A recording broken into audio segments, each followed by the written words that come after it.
Assalamualaikum warahmatullahi wabarakatuh. Alhamdulillahilladzi qad wafaqa lil ilmi khaira khalqihi walituqa hatta nahat qulubuhum linahwihi famin azimi sya'nihi lam tahwihi wa usyribat ma'na dhamiri syani fa'uribat silhani bil alhani thumma salatu ma' salamin laiki ala nabi afsail khalaiki Muhammadin wal ali wal ashabi man atqanul qur'ana bil i'rabi.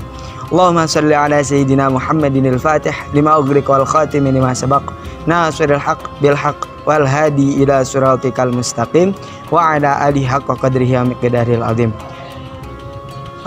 Alhamdulillah, kita ucapkan di sore yang penuh berkah ini, di sore yang indah ini, di sore yang insya Allah rahmati kita dengan kebaikan berpuasa, Allah rahmati kita dengan ibadah-ibadah yang kita samakan, yang kita barengi di bulan yang penuh berkah ini. Amin ya Allah ya Rabbal Alamin. Salawat serta salam semoga tetap tercurah limpahkan kepada junjungan kita, kepada pemimpin kita, yaitu Nabi Muhammad Sallallahu Alaihi Wasallam, yang telah membawa kita dari zaman kegelapan menjadi zaman sekarang yang terang benderang ini. Kepada para sahabatnya, para tabi'in dan tabi'atnya, dan sampai kepada kita selaku umat beliau. Amin amin ya Allah ya Rabbal Alamin. Hadirin hadirat akang teteh yang saya muliakan, saya di sini ingin membawakan tema tentang bagaimana caranya kita menghormati orang tua. Orang tua yang telah membersamai kita dari kita kecil, dari kita bayi sampai sekarang. Kita telah menjadi seorang mahasiswa, telah menjadi sosok orang yang bisa bertanggung jawab kepada diri kita sendiri. Bagaimana cara kita menghormati beliau? Saya punya cerita, sebuah hikayat yang saya baca dari sebuah buku tentang seseorang yang sudah menghormati orang tuanya dari beliau kecil. Ceritanya seperti ini. Ada sebuah kapal di tengah lautan yang tengah diterpa badai yang begitu besar. Umpamanya kalau kita masuk ke kamar mandi, terus kita ke bak mandi, dan di bak mandi kita celupkan tangan, terus kita ngoyak-ngoyak air gitu kan. Nah, seperti itu umpamanya air yang tengah berada di bawah kapal itu gitu. Jadi badai itu sungguh sangat ganas, sangat menyeramkan, mengamuk di tengah samudra, menghantam dinding kapal, menghantam geladak, semuanya dihantam, kapal hampir hancur. Di dalamnya banyak orang, banyak harta dagangan di dalamnya tuh. Di situ sang kapten berpikir, bagaimana cara menghentikan badai ini gitu. Di sini ada seorang peramal, di dalam kapal tuh ada seorang peramal. Sang peramal berkata, "Sudah kapten, di sini laut butuh pengorbanan.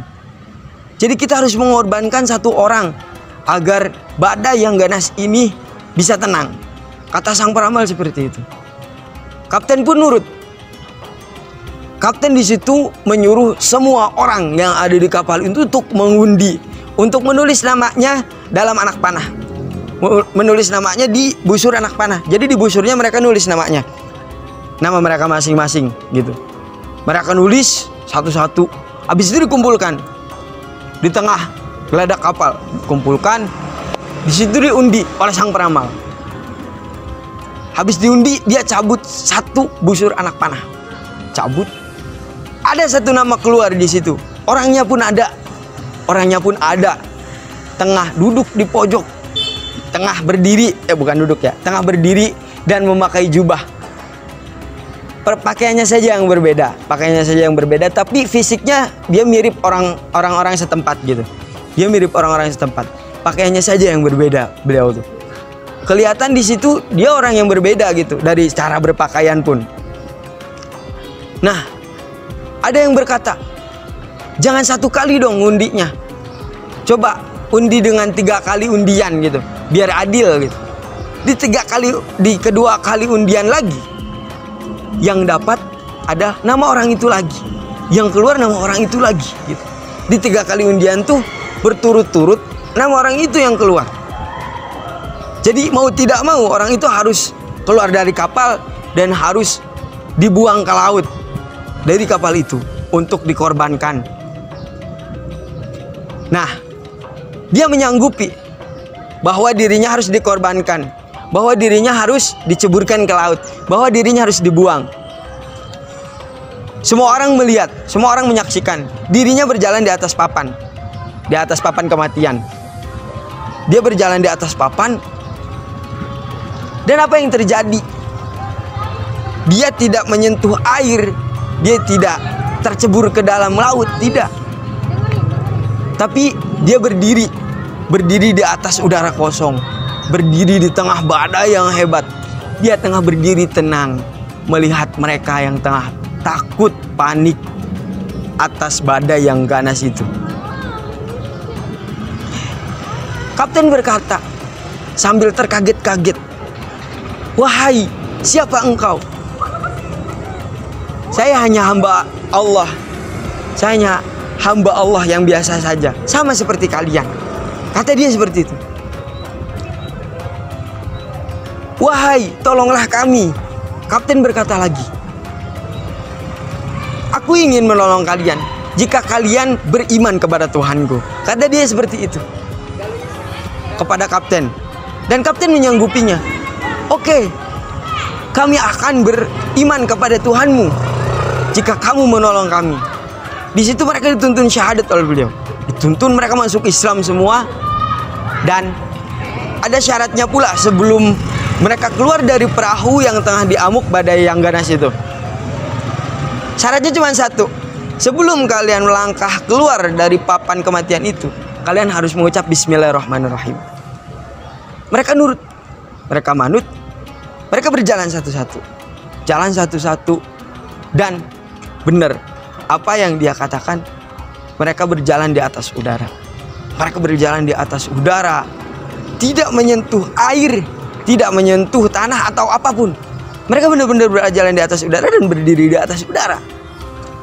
Sama seperti dia yang tengah berdiri di atas udara dari awal gitu kan. Di situ mereka berkumpul. Ya kayak mereka menaiki sebuah papan gitu kan. Kayak seperti mereka menaiki sebuah papan. Mereka melihat perahu mereka yang tengah diamuk badai. Mereka tengah melihat perahu mereka yang hancur, akan hancur berkeping-keping gitu.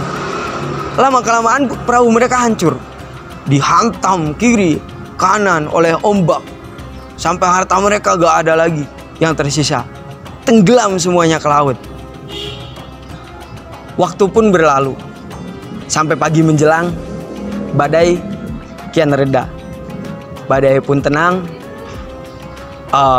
Sampai di sini mereka masih berada di atas udara. Akang teteh yang saya muliakan, di situ kapten kapal yang baru datang itu bingung akan sebuah hal yang benar-benar mengejutkan, hal yang benar-benar di luar nalar. Sekelompok orang yang tengah berada duduk di atas udara kosong, tidak menyentuh air, tidak menyentuh apapun gitu. Di situ kapten kapal yang tengah lewat pun menyapa gitu, "Wahai, kalian itu rombongan apa?" gitu. Di situ kapten kapal yang tengah duduk, yang tengah sengsara pun berbicara, "Kapal kita karam. Kemarin ada badai besar. Kita diselamatkan oleh seorang entah siapa dia gitu kan. Apakah kalian mau pulang?" kata si kapten kapal yang kapalnya masih utuh gitu kan. "Iya, kita mau pulang." "Ya sudah, kalau mau pulang sini, biar kita antarkan."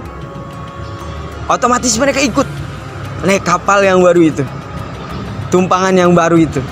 Mereka ikut, mereka naik satu persatu. Sama seperti kemarin, naiknya mereka ke kapal itu mengucapkan lafaz Bismillahirrahmanirrahim sebelum mereka naik ke kapal itu. Di situ orang yang memakai jubah itu melihat. Dia diam, tidak berbicara satu patah kata pun. Dan dia diajak oleh sang kapten kapal, apakah kau mau ikut? Tidak, aku akan melanjutkan pengembaraan yang entah sampai kapan. Kata dia seperti itu. Singkat cerita, kapal itu pun sampai ke daratan. Cerita ini akan selalu dikenang oleh siapapun. Dan tokoh itu adalah bernama Uwais Al-Qarani. Beliau mempunyai karomah yang luar biasa. Beliau mempunyai kemampuan yang benar-benar di luar nalar. Itu adalah anugerah dari Allah Subhanahu wa taala. Karena beliau berbakti kepada ibunya. Berbakti kepada ibunya, tidak pernah membangkang, nurut. Nah, seperti itu. Kisah singkat dari Uwais Al-Qarani. Beliau adalah seorang orang yang hidup di zaman Nabi tapi tidak pernah bertemu dengan Nabi. Dan beliau itu tidak disebut sahabat karena beliau tidak pernah bertemu dengan Nabi Muhammad SAW. Mungkin teman-teman juga bisa mengepoi beliau di hikayat-hikayat yang lain gitu tentang beliau. Itu salah satu karomah yang luar biasa milik beliau, yaitu Uwais Al-Qarani. Mungkin seperti itu, hanya itu, dan cuman itu yang bisa saya sampaikan. Kurang lebihnya mungkin banyak yang kurangnya dari saya. Mohon maaf. Dan terima kasih telah mendengarkan. Wabillahi hidayah wa taufik. Wassalamualaikum warahmatullahi taala wabarakatuh.